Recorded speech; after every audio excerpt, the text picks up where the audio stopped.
Essa relação de imprensa, política e literatura sempre foi muito, digamos assim, íntima, né?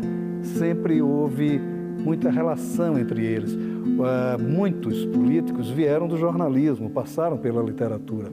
O caso mais emblemático é o do Carlos Lacerda, que era ferino nas suas declarações. Há uma clássica dele, que ele, quando Juscelino Kubitschek foi eleito presidente da República, ele, na campanha, já ele dizia: o Juscelino não pode ser candidato, candidato não pode ser eleito, eleito não pode ser empossado, empossado não pode governar.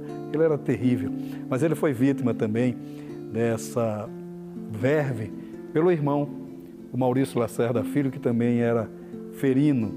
E uma vez o Lacerda já apoiando a Revolução de 64, o Maurício encontra com um amigo em comum deles, e o amigo pergunta: como é que vai o Carlos?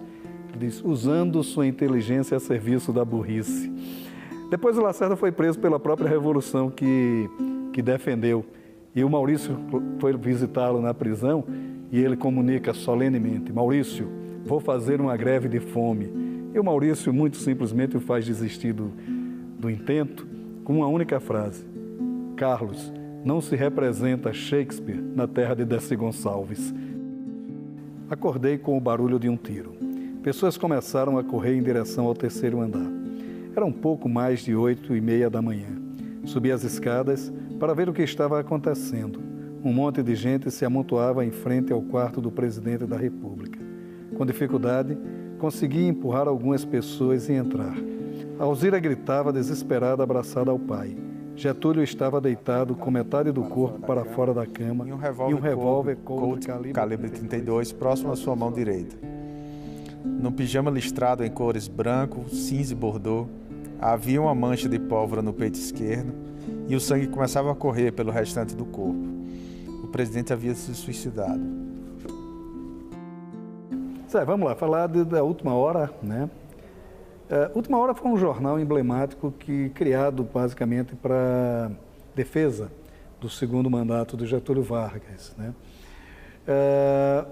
Ele tinha uma posição política e tal, mas você cria um personagem, o Marcos, que é um repórter da Última Hora e que vem da tradição comunista, para se aliar a um jornal de defesa do presidente e que tinha massacrado com os comunistas, né? Quer dizer, como é que foi a ideia desse romance? Como é que isso surgiu? Na verdade, justamente essa contradição de um comunista vivendo o governo Vargas eleito foi o mote que me levou a escrever esse livro, né? Inicialmente eu pensei em um personagem militar que tinha sido torturado nos anos 30 na ditadura Vargas, e como é que ele ia lidar com o governo Vargas eleito. Mas, posteriormente, eu acabei chegando ao jornal Última Hora, né? E Última Hora, muitos dos jornalistas que compuseram a formação inicial do jornal também eram comunistas. Então, eu resolvi criar um personagem de ficção, um comunista que tinha sido torturado pelo governo de Getúlio Vargas, após a intentona comunista de 1935, e ver como é que ele se comportava no governo Vargas, né? E nada melhor do que ver esse comportamento do que num jornal que foi criado para defender o governo Vargas, né? Então, durante o livro, ele vive essa contradição, né? Tanto que, em alguns momentos, o Marcos começa a ser seduzido pelo getulismo, né? Agora, como é trabalhar com personagens reais, né? Porque você fala aqui no Carlos Lacerda, no Miranda, próprio Getúlio Vargas, no Samuel Weiner, Nelson Rodrigues. Quer dizer, você está convivendo com personagens reais. E como trabalhar uma ficção para que essas personagens reais não sejam, digamos assim, o oposto de si próprio? Como é conservar uma certa coerência desses personagens? Esse é o grande dilema de quem se arrisca a escrever ficção com personagens reais, né? Especialmente uma ficção histórica, com figuras muito fortes, como Getúlio Vargas, Samuel Weiner, Carlos Lacerda, Nelson Rodrigues, né? São personagens que já têm um imaginário popular formado, né? E aí o escritor tem que criar uma situação, recriar situações reais e muitas vezes também criar situações que não ocorreram, né? Então, o compromisso que eu tive foi com a verossimilhança, né? Por exemplo, Nelson Rodrigues, reconhecidamente, era chamado de mulherengo, né? As pessoas, Carlos Lacerda o acusou muitas vezes de ser tarado, né? Isso aí saiu nos jornais da época. Inclusive na CPI, que foi criada na CPI da última hora, Nelson Rodrigues era acusado, se for analisar os autos, né? Eu analisei os autos da Câmara dos Deputados, ele era acusado de ser comunista, de ser um pervertido, né? Então tem um imaginário em volta desses personagens reais, né? Então eu procurei o compromisso com a verossimilhança, né? Nelson Rodrigues, como ele é um personagem reconhecido por essas características, eu tentei recriá-lo tentando preservar esse lado boêmio dele, mulherengo, né? Criando um personagem que seria um amante dele, que incorporaria as diversas amantes que ele teve na vida, né? Por exemplo, a Isabela do livro, que é a secretária, Nelson Rodrigues monta uma garçonnière no edifício Pitaguari, né? Nelson Rodrigues manteve uma garçonnière lá com a amante dele, mas não era Isabela, né? A esposa do Nelson Rodrigues chegou a invadir um apartamento de uma garçonnière dele com os filhos e ameaçou jogá-los pela janela se ele não voltasse para casa, né? Então eu tentei recriar essa situação aí, sempre incorporando todas essas amantes numa pessoa só, na Isabela, né? Então, assim, para dar uma força narrativa, uma continuidade para ligar o leitor à história, né? A trama, eu tentei ficcionalizar, mas sempre mantendo o compromisso com a verossimilhança. A questão do contexto histórico, né? Porque era uma época de muita contradição também, de muito conturbada, não havia, embora houvesse os fundamentos ideológicos fossem muito sólidos, eles não eram definidos pelas pessoas, havia uma certa, né? Era a leitura da famosa frase do Churchill, né? Me unirei ao próprio diabo para vencer Hitler, né? E tal. As pessoas se uniam de acordo com as conveniências também, né? Quer dizer, como também retratar essa época tão contraditória em si. Não, a política em geral é muito contraditória, e nos anos 50 não eram diferentes, né? Por exemplo, a criação da Petrobras, que hoje é muito exaltado como se uma obra de Getúlio Vargas, mas a proposta inicial de Getúlio admitia participação, inclusive, de capital estrangeiro, né? E por incrível que pareça, que quem defendeu a nacionalização, uma empresa 100% nacional nos jornais, foram o Partido Comunista e Carlos Lacerda, né? Porque Carlos Lacerda era oposição por oposição do Getúlio. Então, como o Getúlio adotou uma posição, digamos, mais liberal, o Carlos Lacerda vestiu a capa de um nacionalista, né? Nessa situação. Então, para manter esse jogo político, um lado ou outro se amoldava ao discurso mais conveniente, né? Getúlio Vargas se elegeu nos anos 50, nas eleições 50, com a proposta de aumentar o salário mínimo, de fazer... Porque o governo Dutra foi um governo desastroso, né? Especialmente para o trabalhador, porque o salário mínimo ele ficou congelado desde quando foi criado, nos anos 40, Getúlio Vargas, e não aumentou, ficou estagnado, houve um surto inflacionário. Getúlio Vargas fez essa promessa de aumentar o salário mínimo e não conseguiu. Ele só foi conseguir em 53, com o Jango como ministro do Trabalho, né? Então, assim, ele foi eleito com essa promessa, não conseguiu clima político para aprovar. Um ano antes do suicídio dele, ele consegue aumentar a proposta e joga o Jango para a fogueira, né? E acaba que vem um manifesto dos coronéis que exigindo a cabeça de Jango, e Jango pede demissão do Ministério do Trabalho. Então, assim, essas conveniências políticas que nós acompanhamos hoje, nos anos 50 também não eram muito diferentes, né?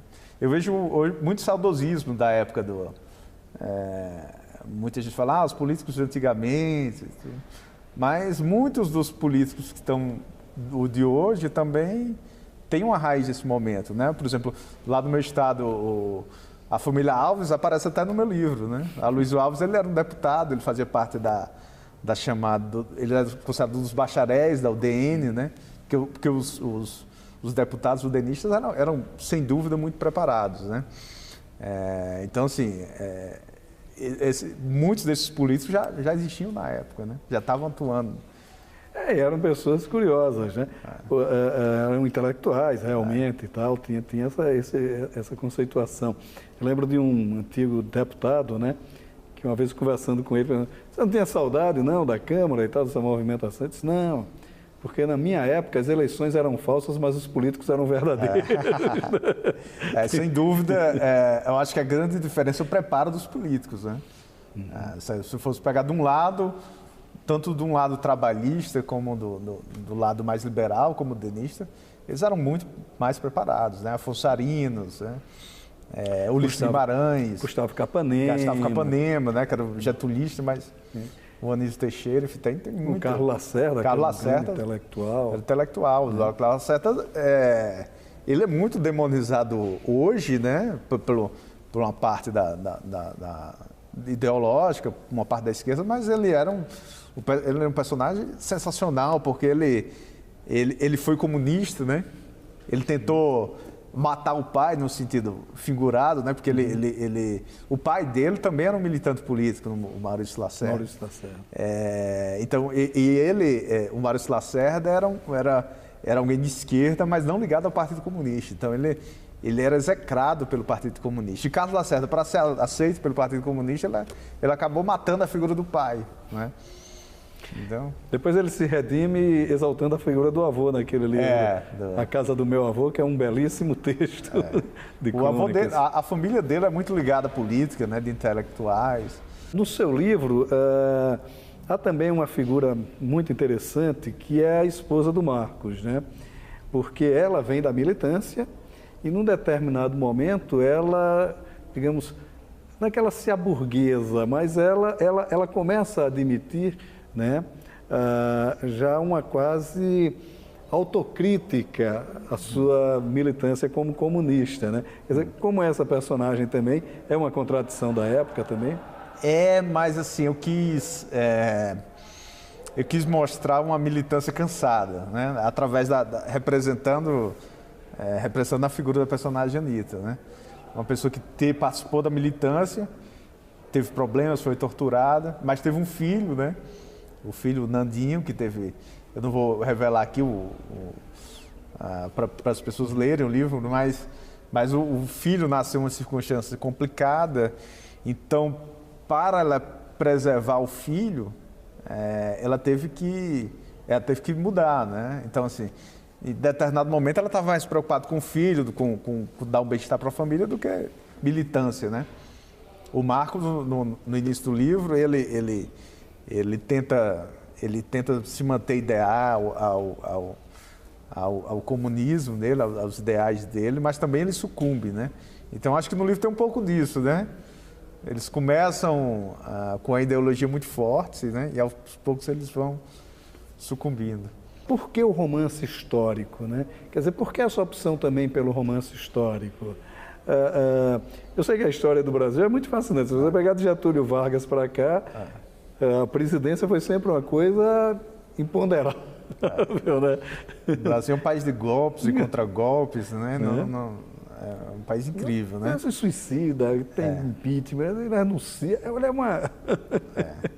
A história do Brasil é fantástica, né? Então, assim, eu sou da área do direito, né?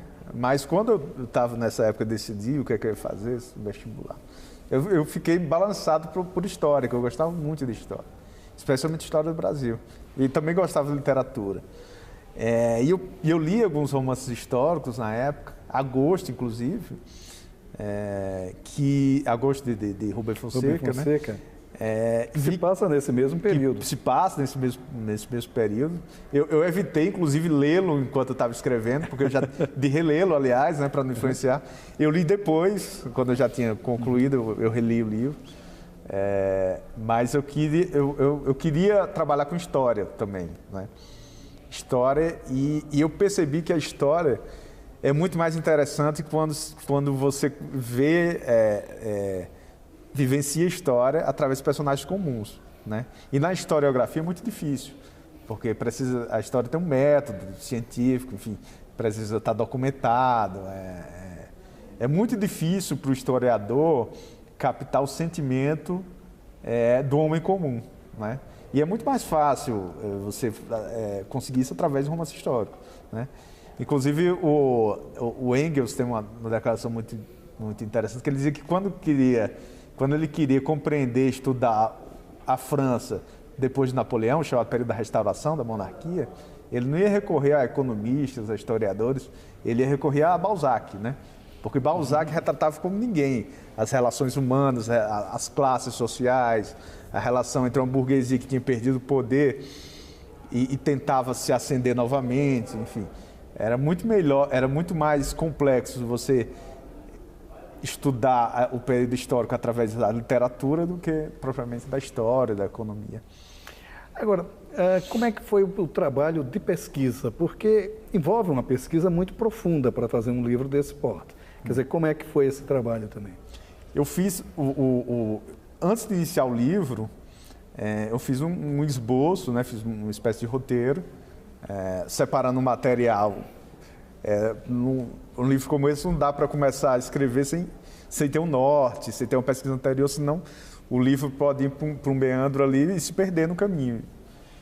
Então eu fiz uma pesquisa histórica antes, né? Separei jornais, o material que eu ia precisar, o grosso do material, e montei ali, tentei aliar a ficção com a realidade, né? Depois de estabelecido um esqueleto, né? Um arcabouço ali do projeto do livro, eu comecei a escrever. Mas quando começa a escrever, os personagens tomam uma dimensão que você não tinha antes, né? Por exemplo, até já comentei com você em outra oportunidade que a Elza do Partido Comunista tem um papel, a menina que foi morta pelo Partido Comunista, esse inclusive é o nome do livro do Sérgio Rodrigues, né? Ela tem um papel muito importante nesse livro, né? E ela acabou que ela virou só uma referência. Eu costumo brincar que a Elza aparece na história meio como Pilatos no Credo, né? É uma coisa assim, que ela entra ali naquilo meio sem saber o que estava fazendo, é acusada de grande traição, não se sabe ao certo se ela traiu, se não traiu, é mais provável que não, né? Foi assassinada por conta disso, né? Com a conivência do amante dela, né? Do Miranda, né? Mas o próprio Miranda, que era um grande líder comunista, ele tem uma passagem pequena no livro, né? Quer dizer, o destaque maior fica para a redação, né? Por que essa opção do olhar jornalístico sobre a história também? Acho que o próprio Marcos foi me levando para esse lado, né? O Marcos, o personagem de ficção. Porque como eu fui retratando o político através